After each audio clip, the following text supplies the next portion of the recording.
بسم اللہ الرحمن الرحیم۔ دوستو، آج کی کہانی بھی بہت مزے کی ہے۔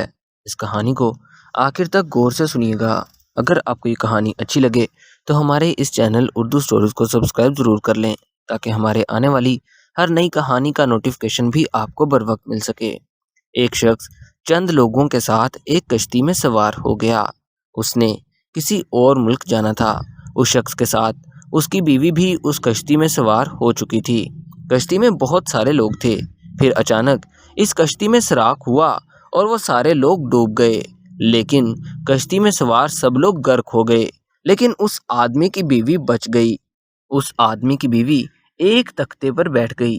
وہ تختہ دریا میں بہتا ہوا عورت کو ایک جزیرے پر لے گیا، جہاں پر ایک ڈاکو رہتا تھا جو کبھی بھی بدکاری کرنے سے باز نہیں آتا تھا۔ جب اس نے جزیرے پر ایک اکیلی عورت کو دیکھا تو فوراً عورت کے پاس آ گیا اور اس عورت سے سوال کرنے لگا کہ تم اکیلی یہاں کیا کر رہی ہو؟ اس عورت نے بتایا کہ وہ جس کشتی میں سوار تھی وہ کشتی والے سارے ڈوب گئے ہیں، یہاں تک کہ اس کا شوہر بھی اس کشتی میں ہی سوار تھا اور وہ بھی اب اس دنیا میں نہیں رہا۔ یہ سنتے ہی وہ شخص اس عورت کے ساتھ لپٹ گیا اور اس سے بدکاری کرنے کی کوشش کرنے لگا۔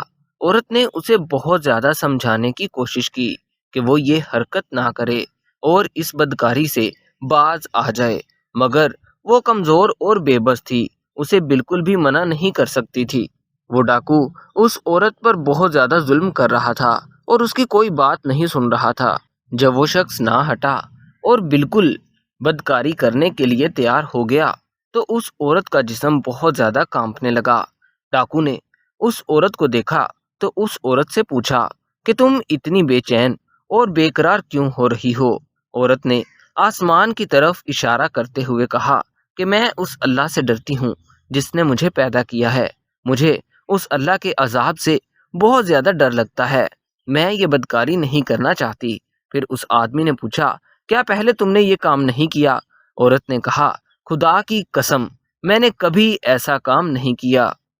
اس ڈاکو نے اس عورت کی طرف دیکھا اور کہنے لگا تم بالکل ٹھیک کہہ رہی ہو، میں نے کسی عورت کو اتنے خوف میں کبھی نہیں دیکھا، اور یہ بات اس کی دلیل ہے کہ تم نے کبھی بدکاری نہیں کی۔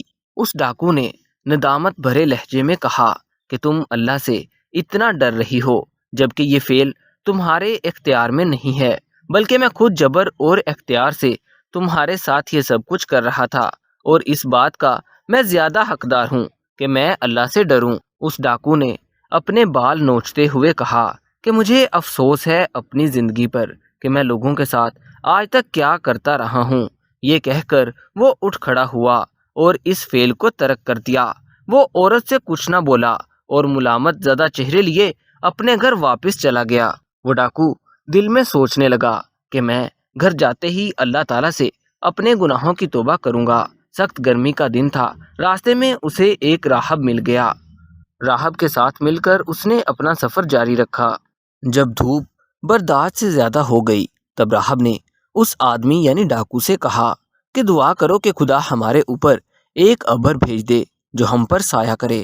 وہ آدمی کہنے لگا میری ساری زندگی گناہوں میں گزری ہے، میرا کوئی ایسا نیک عمل نہیں ہے کہ اللہ سے کوئی حاجت طلب کروں یا پھر اللہ میری دعا کو قبول کرے۔ راہب نے کہا اچھا ٹھیک ہے، میں دعا کرتا ہوں، تم میرے پیچھے پیچھے آمین کہتے جانا۔ راہب نے اللہ تعالیٰ سے دعا کرنا شروع کر دی اور اس ڈاکو نے اس دعا میں آمین کہا۔ تھوڑی دیر کے بعد ہی ایک ابر ان کے اوپر آ گیا اور ان پر سایہ کرنے لگا۔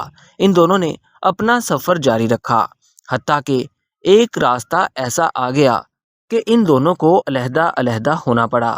ایک راستے پر راہب چل پڑا اور دوسرے پر وہ آدمی یعنی ڈاکو، مگر وہ ابر کا ٹکڑا اس ڈاکو کے اوپر ہی رہا اور راہب دھوپ میں رہ گیا۔ یہ دیکھ کر راہب دوڑتا ہوا واپس آیا اور پوچھنے لگا، کہنے لگا کہ تم نے ایسا کون سا عمل کیا ہے جس کی وجہ سے یہ ابر تمہارے اوپر ہے؟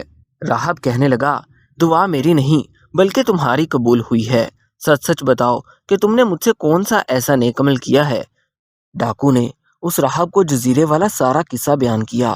راہب نے کہا چونکہ تم نے اللہ کے خوف سے گناہوں کو ترک کیا تو اس مالک حقیقی نے تمہارے گزشتہ سارے گناہ معاف کر دیے ہیں، بس تم اب کوشش کرنا کہ آئندہ نیک اور صالح ہی رہو اور دوبارہ گناہوں کی طرف راغب نہ ہونا۔